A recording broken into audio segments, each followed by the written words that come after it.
8 আসনে লড়ছিলেন বিএনপির পক্ষ থেকে। আমরা সরাসরি যাচ্ছি তার বক্তব্যে। আমাদের প্রতিপক্ষ তারা কিন্তু বিভিন্ন রকম অপকর্ম করার চেষ্টা করছে এবং করবে। যদি তেমন কিছু হয় ইনশাআল্লাহ আমরা 2-1 দিন দেখবো, শান্ত থাকবো।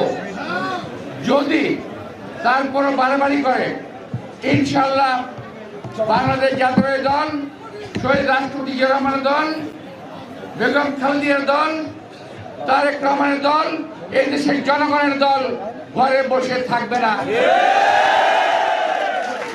সুতরাং তোমরা চূড়ান্ত, যদি আল্লাহ তাআলা আমাদের তকদিরে লিখে থাকে, চূড়ান্ত আনন্দ আমরা করব, কিন্তু সরকার ঘোষণাটা সরকারিভাবে আসুক।